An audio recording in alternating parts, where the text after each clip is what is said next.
Hello dear student, today discuss about cancer बेटा। Human health and disease का हम एक के बाद एक सेक्शन को क्लियर करते जा रहे हैं। कैंसर एड्स के लिए मैं ऑलरेडी एक वीडियो आपको सेंड कर चुका हूं, ठीक है। आज कैंसर के बारे में देखेंगे और एड्स का जो आपको कैसे मैकेनिज्म कर रहा है वो बॉडी में, उसको भी थोड़ा बहुत मैं डिस्क्राइब करूंगा आपका डाउट क्लियरिफिकेशन के लिए। आज हम बात करेंगे बेटा कैंसर। ये कैंसर ऐसा एक बीमारी है कि आपको हर एक 100 इंडियन में एक इंडियन आपको ऐसा मिल जाए जो कि कैंसर पेशेंट रहेगा। हो सकता है ब्लड कैंसर, हो सकता है लंग्स कैंसर, हो सकता है आपका ब्रेन कैंसर, हो सकता है आपका ब्रेस्ट कैंसर, हो सकता है आपका यूट्रस कैंसर, कुछ भी आपका हो सकता है कैंसर रिलेटेड, ठीक है। तो अब हम देखेंगे कैंसर हुआ क्या चीज है। कैंसर ऐसा क्या चीज है जो कि आपका बॉडी को इफेक्ट कर रहा है। और ये चीज आप जान के रखिए कि कैंसर उसी को नहीं होता है जो स्मोक करता है, जो ड्रिंक करता है। कैंसर किसी को भी हो सकता है। तो किसी को होने का जो मेन रीजन क्या है, हमारा जो सेल है बेटा, हमारा जो सेल है, सेल का एक रेगुलेटरी फंक्शन होता है, ठीक है। सेल का एक रेगुलेटरी फंक्शन होता है। कोई भी एक सेल का क्या होता है बेटा, एक रेगुलेटरी फंक्शन होता है। मतलब वो कब मियोसिस करेगा, कब माइटोसिस करेगा, कब वो उसका ग्रोथ स्टॉप होगा, कब उसका ग्रोथ चालू होगा, उसके लिए एक रेगुलेशन बॉडी में चलता रहता है। वो रेगुलेशन जब आपका कंट्रोल में नहीं रहेगा, वो रेगुलेशन जब आपका कंट्रोल में नहीं रहेगा तो उसको हम क्या बोलेंगे, अनकंट्रोल। उसको हम क्या बोलेंगे बेटा, अनकंट्रोल। और वो ऑटोमेटिकली डिवाइड होता रहेगा। कैसे रहेगा बेटा, automatically divide, uncontrol, unconditional, with automatic. और ऑटोमेटिक से ऑटो, अब ऐसे ऑटोमेटिक आपका ऑटोनोमस इन्फोसिटी होता है, उसका automatic rapid division of cell known as cancer. तो कैंसर क्या है आपका, अनकंट्रोल, आपका कंट्रोल में नहीं है। वो सेल जो आपका जो सेल का डिवाइड होता है उसका कंट्रोल में नहीं है। अनकंडीशनल मतलब आपका जो कंडीशन जो होना चाहिए सेल डिवीजन का वो उसको फॉलो ही नहीं करता है। With automatic rapid division, automatic rapid division मतलब आपका अपने आप वो क्या होता जाएगा बेटा, डिवाइड होते रहेगा, ठीक है। उसको हम क्या बोलेंगे, कैंसर बोलेंगे। और एक चीज आपको बोल देता हूं, पहले कभी कैंसर नहीं होता है, पहले ट्यूमर होता है देन कैंसर होता है। क्या होता है बेटा, पहला आपका ट्यूमर होता है देन क्या होता है, कैंसर होता है। ये चीज को ध्यान देना, ठीक है। अब हम देखेंगे कि आपका ये जो कैंसर है हम कैसे उसको डिटेक्ट करेंगे, ठीक है। कैंसर को हम कैसे बेटा डिटेक्ट करेंगे, कैंसर कैसे वो हमको पता कैसे चलेगा, ये समझ में आया। सेल का रेगुलेटरी फंक्शन होता है। जो आपका सेल अनकंट्रोल हो जाएगा, unconditional with automatic rapid division होगा सेल का, तो वो क्या वो हो जाएगा आपका कैंसर हो जाएगा, जो कि पहला फॉर्म में ट्यूमर देन आपका कैंसर होगा, ठीक है। आए समझ में, ये चीज क्लियर हुआ। आगे बढ़ते हैं बेटा। नेक्स्ट हम देखेंगे कि ऐसे क्या चीज है जिसका वजह से आपका कैंसर सेल क्रिएट हो जाता है। नॉर्मली हमारा सेल का पास क्या है बेटा, जो हमारा जो नॉर्मल सेल है, जो हमारा नॉर्मल सेल है उसका पास एक प्रॉपर्टी है जिसको बोलते हैं कांटेक्ट इनहिबिशन। क्या बोलते हैं, कांटेक्ट इनहिबिशन। ये कांटेक्ट इनहिबिशन क्या है, आपका साइड वाला सेल को, साइड सेल को ये क्या करेगा, कांटेक्ट करके रखेगा, ठीक है। और ग्रोथ को स्टॉप कर देगा। क्या कर देगा, ग्रोथ को स्टॉप कर देगा। लेकिन अब अगर आपका उस सेल में कैंसर हो गया है, वो सेल में अगर आपका कैंसर सेल हो गया है, तो आपका जो कांटेक्ट इनहिबिशन है, ये जो आपका कांटेक्ट इनहिबिशन है ये क्या हो जाएगा, स्टॉप हो जाएगा। कांटेक्ट इनहिबिशन प्रॉपर्टी शो नहीं करेगा। तो आपका कैंसर सेल डिटेक्ट करने का सबसे मेजर क्या है, no contact inhibition, no contact inhibition. तो आपका कैंसर सेल में कांटेक्ट इनहिबिशन का जो प्रॉपर्टी है वो नहीं रहेगा, तब जाके हम क्या बोलेंगे, वो सेल को क्या हो गया है, कैंसर सेल हो गया है। आया समझ में, बहुत इंपॉर्टेंट आपका नीट पॉइंट ऑफ व्यू से, ठीक है। प्रीवियस टाइम में ऑलरेडी पूछ चुका है कि ऐसा कौन सा एक प्रॉपर्टी है जो कि नॉर्मल सेल में दिखता है, कैंसर सेल में नहीं दिखता है। तो कैंसर सेल में जो प्रॉपर्टी नहीं दिखता वो क्या है, आपका कांटेक्ट इनहिबिशन। कांटेक्ट इनहिबिशन का प्रॉपर्टी वो आपका शो नहीं करेगा, ठीक है। आया समझ में, क्लियर हुआ ये चीज, ठीक है। और क्या है, जैसे आपको मान के चलिए जो आपका पहले तो ट्यूमर होगा देन आपका क्या होगा, कैंसर होगा। तो ट्यूमर आपका दो टाइप का है बेटा, एक है आपका बेनाइन ट्यूमर और एक आपका है मालिग्नेंट ट्यूमर, ठीक है। तो बेनाइन ट्यूमर और मालिग्नेंट ट्यूमर का मैं डिफरेंस आपको दिखा देता हूं। बेनाइन ट्यूमर और एक ट्यूमर है उसको हम बोलते हैं मालिग्नेंट ट्यूमर। तो बेनाइन ट्यूमर नाम से आपको पता चल रहा है स्टार्टिंग ट्यूमर है, ठीक है। ये क्या है आपको ट्यूमर जो है उसको अगर आप अपना मतलब जो सर्जिकली रिमूव कर पा रहे हैं तो वो है बेनाइन ट्यूमर। जिसको आप सर्जिकल रिमूव नहीं कर पाएंगे आपका मालिग्नेंट ट्यूमर। और एक प्रॉपर्टी है कैंसर के पास जिसको हम बोलते हैं मेटास्टैटिस। क्या बोलते हैं, मेटास्टैटिस। स्टासिस। ये क्या प्रॉपर्टी है? ये जो आपका जो कैंसर का जो सेल्स है ये आपका बॉडी में अराउंड करेगा, सराउंडिंग करेगा आपका बॉडी में, कहीं भी तरफ आपको जा सकता है, ठीक है। तो उसको हम क्या बोलते हैं? मेटास्टासिस। ये आपका जो मेटास्टासिस टर्म है ये क्या है आपका बॉडी का, ये कहीं भी तरफ आपका कैंसर सेल जा सकता है जो कि मालिग्नेंट ट्यूमर शो करता है। तो लिख सकते हैं it show metastasis property, metastasis property, ठीक है। इट डोंट शो और can not show, don't show metastasis, पहला पॉइंट। ये इनिशियल ट्यूमर है, ये क्या है बेटा? Initial tumour benign. ये क्या है आपका? ऑलरेडी लार्ज इन साइज, ठीक है। उसको आप सर्जिकल प्रोसेस में उसको रिमूव कर सकते हो bye surgical process, bye surgical process it can be removable और रिमूव, बट इसको अगर करोगे भी तो रिकरेंस मतलब फिर से होने का चांसेस है, but it chances again if surgical treatment applicable. ये फिर से आपका रिकरेंस होने का चांसेस है। कौन सा बेटा? Malignant tumour. लेकिन बेनाइन ट्यूमर आप रिमूव कर सकते हो सर्जिकल टेक्निक में, ठीक है। और क्या है? ये आपको मेटास्टेसिस प्रॉपर्टी शो कर रहा है, ये आपको मेटास्टेसिस प्रॉपर्टी शो नहीं कर रहा है। तो ये बेसिक डिफरेंस है बेनाइन ट्यूमर और आपका मैलिग्नेंट ट्यूमर में, ठीक है। मैलिग्नेंट ट्यूमर मतलब आपको वो थर्ड स्टेज आ गया जो कैंसर है उसको मैलिग्नेंट ट्यूमर आपको शो करेगा।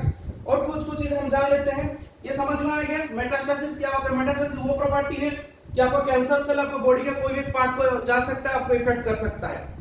और ये क्या कर सकता है? उसका और एक नेचर आपको मैं बोल दूं, ये क्या कर सकता है? सराउंडिंग, जो भी आपका सराउंडिंग सेल है, सराउंडिंग सेल को क्या करता है? इन्वेड करेगा, उसमें एंट्री करेगा, ठीक है, इन्वेड करेगा और क्या करेगा? कैंसरियस सेल पैदा करेगा, कैंसरियस सेल्स क्रिएट करेगा। लेकिन ये क्या करेगा? सराउंडिंग सेल को इन्वेड नहीं कर पाएगा, सराउंडिंग सेल नॉट इन्वेड। आपका पास में जो सेल रहेगा बेनाइन ट्यूमर का, उसको सेल को इन्वेड नहीं कर पाएगा। आया समझ में ये चीज? पहला क्या होता है? पहला ट्यूमर होगा, देन आपका क्या होगा? देन आपका कैंसर होगा। ये चीज क्लियर हुआ, ठीक है। तो ये डिफरेंस हो गया आपका बेनाइन ट्यूमर एंड आपका मैलिग्नेंट ट्यूमर में। आगे बढ़ते हैं, नेक्स्ट पॉइंट देखते हैं हम। तो आपका जो कैंसर होता है, जो कैंसर कॉजिंग एजेंट क्या है? जो कैंसर कॉजिंग एजेंट होता है उसको क्या बोलते हैं बेटा? कार्सिनोजेन बोलते हैं। क्या बोलते हैं? कार्सिनोजेन। कैंसर कॉजिंग एजेंट को हम क्या बोलेंगे बेटा? कार्सिनोजेंस बोलते हैं, ठीक है। तो कार्सिनोजेन हो सकता है आपका फिजिकल हो सकता है, क्या हो सकता है? ये आपका फिजिकल हो सकता है, केमिकल हो सकता है और आपका बायोलॉजिकल भी हो सकता है। आया समझ में ये चीज? कि आपका कैंसर कॉजिंग एजेंट है जिसको हम क्या बोलते हैं? कार्सिनोजेंस बोलते हैं, ठीक है। कार्सिनोजेंस बोलते हैं जो कि कैंसर कॉज पैदा करता है, कार्सिनोजेंस कॉज करता है, ठीक है। तो कार्सिनोजेंस के बारे में हम और डिटेल्स में देखेंगे। तो आपका जो फिजिकल एजेंट है, फिजिकल एजेंट में क्या क्या आ रहा है? आपका एक्स रे आएगा, गामा रे आएगा, ठीक है। और ये आपका क्या? आयोनाइजिंग रेडिएशन है। नॉन आयोनाइजिंग रेडिएशन में क्या क्या आएगा? आपका यूवी रेज आएगा नॉन आयोनाइजिंग रेडिएशन में, ठीक है। तो ये आपका फिजिकल हो गया। और क्या है आपका फिजिकल में? और क्या आएगा बेटा? ये आपका एक्सरे और गामा रे हो गया, आपका यूवी रेज होगा। केमिकल में क्या आएगा? केमिकल में आपका आप जानते होंगे जो स्मोकिंग करते हैं उसमें जो आपका रहता है, ठीक है, वो क्या रहता है? टार जो रहता है वो आपका केमिकल एजेंट से हो गया। तो टोबैको जो होता है वो आपका केमिकल एजेंट हो गया। तो आपको केमिकल्स में एक चीज मैं बोल दे रहा हूं, एफ्लाटॉक्सिन, ठीक है। एफ्लाटॉक्सिन, एफ्लाटॉक्सिन है। और आपका लंग्स में जो टार जो कि होता है, जो कि आपका सिगरेट और बीड़ी का स्मोकिंग जो आता है टार, ठीक है, वो आपका केमिकल एजेंट है। और क्या है आपका? और एक चीज है आपका प्लास्टिक में एक कैंसर कॉजिंग एजेंट रहता है, ठीक है, जिसको हम बोलते हैं क्या बेटा? बिस्फिनॉल ए बोलते हैं। क्या बोलते हैं? बिस्फिनॉल ए बोलते हैं, बिस्फिनॉल ए। तो जैसे आपका प्लास्टिक कप में अगर आप चाय पी रहे हैं तो आप चाय नहीं पी रहे, आप क्या पी रहे हैं? आप पॉइजन को पी रहे हैं। क्या पी रहे हैं? आप पॉइजन को पी रहे हैं, जिसको हम बोलते हैं बिस्फिनॉल ए, ठीक है। तो आपको जो बिस्फिनॉल है, जो इसलिए आपको प्लास्टिक कप में कोई भी गर्म का चीज पीना नहीं चाहिए, इसीलिए मना किया जाता है। तो आपको वो एक केमिकल में क्या? एफ्लाटॉक्सिन हो गया, टार हो गया। टार क्या आपका स्मोक में जो रहता है, ठीक है, टार, बिस्फिनॉल ए हो गया। तो ये उसका क्या होगा? केमिकल एजेंट हो गया। और एक आपका मस्टर्ड गैस, मस्टर्ड गैस, ये उसका क्या है? केमिकल हो गया। बायोलॉजिकल में क्या आएगा बेटा? बायोलॉजिकल में आपको ऑन्कोजेनिक वायरस रहेगा, ऑन्कोजेनिक वायरस रहेगा बायोलॉजिकल में, ठीक है, ऑन्कोजेनिक वायरस। तो आपके जो कैंसर होता है, स्टडी ऑफ कैंसर को हम क्या बोलते हैं? ऑन्कोलॉजी। स्टडी ऑफ कैंसर को क्या बोला जाता है? ऑन्कोलॉजी बोला जाता है, ठीक है। तो स्टडी ऑफ, जब आपका मेडिकल फील्ड में आप जब जाओगे तो कैंसर का आपका सर्जिकल कैंसर एक होता है और एक आपका रेडियोथेरेपी करके जो होता है, ठीक है। तो दो टाइप का आपको कैंसर के बारे में पीजी में डिपार्टमेंट है, एक है आपका सर्जिकल ऑन्कोलॉजी, एक आपका क्या है रेडियोथेरेपी ऑन्कोलॉजी। तो आपका कार्सिनोजन ये समझ में आ गया, physical agents, chemical agents and आपका बायोलॉजिकल एजेंट उसके लिए रेस्पॉन्सिबल है, ठीक है। अब हम देखेंगे उसका डायग्नोस्टिक कैसा होगा। डायग्नोस्टिक में क्या क्या है बेटा, डायग्नोस्टिक पहला देखा जाएगा आपका बायोप्सी किया जाएगा। बायोप्सी मतलब क्या होता है, बायोप्सी मतलब कोई एक हिस्टोपैथोलॉजिकल चीज को आपका जहां भी आपका कैंसर सेल होने का चांसेस है, नहीं तो ट्यूमर जो होने का चांसेस है, वो वाला सेल को हम क्या करेंगे माइक्रोस्कोप में स्टडी करेंगे, और माइक्रोस्कोप में स्टडी करेंगे तो पता चलेगा कॉन्टैक्ट इनहिबिशन वो शो कर रहा है तो क्या है उसमें कैंसर हो गया, अगर नहीं कर रहा है तो वो क्या है नॉर्मल सेल है, ठीक है। तो बायोप्सी किया जाता है जिसको क्या बोलते हैं हम हिस्टोपैथोलॉजी बोलते हैं। हिस्टो मीन टिश्यू, टिश्यू को हम क्या करेंगे एग्जामिन करेंगे, हिस्टो मीन टिश्यू, हिस्टोपैथोलॉजी करेंगे, उसका पैथोलॉजिकल स्टडी करेंगे टिश्यू का, ठीक है। बायोप्सी किया जाएगा और क्या क्या प्रोसेस है बेटा, और हम क्या कर सकते हैं ब्लड कैंसर हो गया तो ब्लड कैंसर हो गया तो वो क्या करेगा आपका ब्लड कैंसर हुआ तो आपका जो ब्लड सेल्स होगा उसका काउंट क्या होगा इंक्रीज हो जाएगा, ठीक है। ब्लड कैंसर हुआ तो उसका काउंट क्या हो जाएगा बेटा इंक्रीज हो जाएगा। और क्या है आपका रेडियोथेरेपी है, आपका रेडियोथेरेपी है, ठीक है। इम्यूनोथेरेपी है, इम्यूनोथेरेपी सॉरी ये तो उसका मतलब आपका ये क्या जा रहा है, मतलब उसका ट्रीटमेंट तरफ चले जा रहा हूँ। आप रेडियोथेरेपी करके भी वो चीज को जान जाएंगे, सॉरी रेडियोथेरेपी नहीं रेडियोग्राफी, ठीक है। रेडियोग्राफी करके आप जान जाएंगे। और क्या है आपका सीटी स्कैन में जान जाएंगे, सीटी स्कैन में क्या आपका एक्सरे यूज करके आप जान जाएंगे एक्सरे। तो सीटी स्कैन कंप्यूटर टोमोग्राफी बोलते हैं, क्या बोलते हैं कंप्यूटर टोमोग्राफी। और सबसे जो महंगा रहता है लेकिन उसमें भी डिटेक्ट हो जाएगा आपका इंटरनल ऑर्गन में अगर कुछ भी प्रॉब्लम होता है तो वो डिटेक्ट कर लेगा, ठीक है। ये सब क्या है उसका डायग्नोस्टिक मेथड में बोल रहा हूँ, कैसे आप जान पाओगे डायग्नोस्टिक, ठीक है। कैंसर हुआ करके आप कैसे डायग्नोस कर पाओगे, एक होगा हिस्टोपैथोलॉजी, ब्लड कैंसर होगा तो उसका सेल नंबर इंक्रीज हो जाएगा, रेडियोग्राफी में जान जाओगे, सीटी स्कैन में जाओगे। एमआरआई क्या होता है बेटा मैग्नेटिक रिजोनेंस इमेजिंग, क्या होता है मैग्नेटिक रिजोनेंस इमेजिंग होता है, ठीक है। मैग्नेटिक रिजोनेंस इमेजिंग एमआरआई इसको हम बोलते हैं, एमआरआई को क्या बोलते हैं मैग्नेटिक रिजोनेंस इमेजिंग बोलते हैं, ठीक है। आया समझ में, क्लियर हुआ। अब हम देखेंगे उसका ट्रीटमेंट क्या क्या है। अगर आपको कैंसर हो गया तो आपका क्या क्या ट्रीटमेंट ले सकते हैं, ठीक है। तो ट्रीटमेंट में क्या होगा, पहले अगर आपका बेनाइन ट्यूमर है तो उसको सर्जिकली रिमूव कर देंगे, आगे नहीं तो वो सर्जिकल रिमूव कर देंगे। तो पहला हो गया आपका सर्जरी हो गया, ठीक है। उसका ट्रीटमेंट में हम लिखते हैं, ट्रीटमेंट में क्या हो गया बेटा, पहला क्या हो जाएगा सर्जरी आ जाएगा, पहला क्या आ जाएगा सर्जरी, ठीक है। पहला क्या आ जाएगा आपका सर्जरी करेंगे। और क्या आपका इम्यूनोथेरेपी दिया जाएगा, इम्यूनोथेरेपी जैसे आपका मान के चले थायराइड कैंसर हुआ है, ठीक है, तो उसमें क्या आ जाएगा आपका आइसोटोप 131 दिया जाता है थायराइड का कैंसर को ट्रीटमेंट करने के लिए, ठीक है। क्या दिया जाता है बेटा आइसोटोप 131। केमोथेरेपी क्या जाएगा, केमोथेरेपी मतलब आपको केमिकल ड्रग्स वगैरह दिया जाएगा केमोथेरेपी। तो केमोथेरेपी का क्या क्या आएगा बेटा ड्रग्स वगैरह, जैसे हम देते हैं विनब्लास्टिन देते हैं और विनक्रिस्टिन देते हैं, ठीक है। विनब्लास्टिन दिया जाता है और विनक्रिस्टिन दिया जाता है। तो विनब्लास्टिन और विनक्रिस्टिन ये जहां प्लांट से जो फॉर्म होता है उसको क्या बोलते हैं विन, उसको जो प्लांट को बोलते हैं हम क्या बोलते हैं बेटा विन आपका जो रोजा, ठीक है रुको उसको बोला जाता है विनब्लास्टिन और विनक्रिस्टिन को हम बोलते हैं क्या बोलते हैं बेटा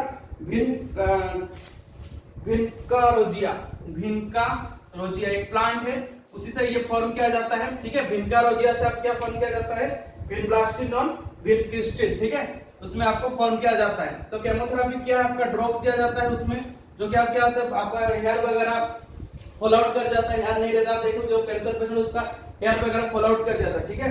उसके बाद हम क्या देंगे सर्जरी हो गया, इम्यूनोथेरेपी केमोथेरेपी हो गया। और क्या दिया जाएगा आपको उसमें आपको इंटरफेरन हम इंट्रोड्यूस कर सकते हैं, इंटरफेरन जिसको अल्फा इंटरफेरन बोलते हैं, ठीक है, जो कि क्या करता है आपका कैंसर जो स्प्रेड हो रहा है उसको रोक देता है। जब आपका कैंसर जो स्पीडली जो स्प्रेड हो रहा है उसको वो क्या करेगा रोक देगा, अल्फा इंटरफेरन, ठीक है। लेकिन अगर आपका थर्ड फोर्थ से चला जाएगा तो अल्फा इंटरफेरन भी काम नहीं करेगा। तो ये सब आपको उसका ट्रीटमेंट हो गया, सर्जरी करेंगे, इम्यूनोथेरेपी देंगे, केमोथेरेपी देंगे और क्या करेंगे हम अल्फा इंटरफेरन ट्रीट करेंगे। आया समझ में क्या है कैंसर, ठीक है। तो इस टाइप का आपको ये सब चीज को ध्यान देना है कैंसर के बारे में और ज्यादा कुछ नहीं। अब हम चलेंगे बेटा एड्स जो आपका हो रहा है कैसे आपका बॉडी में एंटर कर रहा है एड्स, ठीक है, कैसे आपका बॉडी में क्या एड्स कैसे एंटर कर रहा है। तो देख लेते हैं हम अभी एक एड्स का फुल फॉर्म क्या है एक्वायर्ड इम्यूनोडेफिशिएंसी सिंड्रोम, जो कौन कॉज करता है एचआईवी वायरस जो भी ग्रुप ऑफ रेट्रोवायरस का है। जैसे मान के चलिए मैं ऑलरेडी वीडियो दे चुका हूं फिर भी आपको रिवाइज कर दे रहा हूं। जैसे मान के चलिए आपका ह्यूमन सेल है, ठीक है। तो ह्यूमन सेल में क्या होता है आपका, वो एंट्री करेगा कौन, आपका एड्स का वायरस। एड्स का वायरस आपका ऐसे इस टाइप का रहेगा, ठीक है, इस टाइप का आपका एड्स का वायरस रहेगा, जो कि क्या रहता है, उसका आउटर एनवलप किसमें बना रहता है बेटा, ग्लाइकोप्रोटीन से। किसमें बना रहेगा, ग्लाइकोप्रोटीन से। कौन सा ग्लाइकोप्रोटीन, GP120 और GP41, ठीक है। उसका अंदर में क्या रहेगा, कैप्सिड रहेगा, और आपका वैसे वायरल आरएनए रहेंगे। वायरल क्या रहेगा, आपका आरएनए रहेगा, ठीक। तो आपका ये जो जब अटैक करेगा, ठीक है, जब क्या करेगा आपको, वो अटैक करेगा, तो उसमें किसको अटैक करेगा, आपका माइक्रोफेज को अटैक करेगा। किसको अटैक करेगा बेटा, माइक्रोफेज, ठीक है, माइक्रोफेज अटैक करेगा, माइक्रोफेज को अटैक करेगा, मैक्रोफेज। तो इसमें आपका दो सेल ज्यादा इन्वॉल्व होते हैं एड्स में, एक रहता है आपका माइक्रोफेज, एक क्या है आपका मैक्रोफेज है, और एक आपका क्या है, टी हेल्पर सेल, और एक क्या है आपका टी हेल्पर सेल होता है। तो मैक्रोफेज जो आपका, उसमें एक रिसेप्टर रहता है CD4 रिसेप्टर। कौन सा रिसेप्टर बेटा, CD4 रिसेप्टर। तो उसका जो बेटा वायरल जो प्रोटीन है, ठीक है, और उसका अंदर में क्या रहता है, आपको 3 टाइप के एंजाइम मिले, जिसमें एड्स का वायरस क्या क्या एंजाइम का नाम है, एक है प्रोटीएज है, और एक का नाम क्या, इंटीग्रेज है, इंटीग्रेज प्रोटीएज, और एक का नाम क्या है बेटा, रिवर्स ट्रांसक्रिप्टेज। तो रिवर्स ट्रांसक्रिप्टेज क्या करता है, आपका आरएनए से डीएनए बनाता है। तो जैसे ही आपका इन करेगा, तो आपका ग्लाइकोप्रोटीन का जो लेयर है, ठीक है, वो किसके साथ आपका फ्यूजन हो जाएगा, उसका जो सेल मेम्ब्रेन है, ये उसका सेल मेम्ब्रेन है, किसका, माइक्रोफेज का सेल मेम्ब्रेन के साथ फ्यूज हो जाएगा। तो बच गया क्या, उसका कैप्सिड को डाइजेस्ट करने के लिए क्या है बेटा, प्रोटीएज एंजाइम है, उसको डाइजेस्ट करेगा। तो बचेगा क्या, उसका वायरल आरएनए रह जाएगा। तो वायरल आरएनए कहां जाएगा, होस्ट में जाएगा। होस्ट मतलब क्या, ह्यूमन सेल में जाएगा। तो होस्ट के साथ आपका जो ऑलरेडी न्यूक्लियस में है क्या है, डीएनए है, ठीक है। तो उसमें क्या होगा, आपका रिवर्स ट्रांसक्रिप्शन शो करेगा, जो कि किसका एंजाइम यूज होगा, रिवर्स ट्रांसक्रिप्टेज। तो देखिए इधर आपका क्या है, इधर आपका आरएनए है, ठीक है। आरएनए से क्या फॉर्म होगा, आपका डीएनए फॉर्म होगा। तो ये जो वायरल डीएनए क्या रिलीज करेगा, प्रोटीन रिलीज करेगा। तो प्रोटीन में क्या होगा, आपका वायरल प्रोटीन होगा। तो यही वायरल प्रोटीन आपको कहां जाएगा, यही वायरल प्रोटीन किसको आपको डिस्ट्रॉय करेगा, टी हेल्पर सेल को डिस्ट्रॉय कर देगा। तो टी हेल्पर सेल का डिस्ट्रॉय हो जाएगा, तो आपका क्या होगा, इम्यूनिटी, जो आपका बॉडी का जो इम्यूनिटी है वो क्या होगा, घट जाएगा।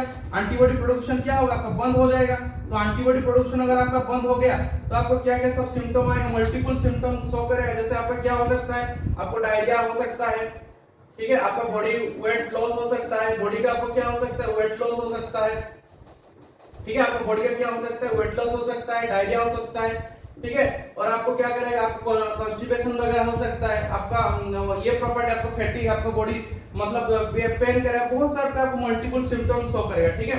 तो आपको ये सब जो आपको हो रहा है, ये किसके लिए हो जा रहा है, आपको बॉडी में ऑलरेडी क्या एंटर कर गया, वायरल, जो आपका HIV वायरस ऑलरेडी इन कर गया है। तो ये सब सिम्टम आपका तुरंत नहीं पता चलता है, उसके लिए 5 to 10 इयर्स लग जाता है, ठीक है। ये बहुत ही डेंजर है, लेकिन आज तो कोरोना का टाइम में लोग भूल गए कि ये आपका HIV एक वायरस है करके, ठीक है।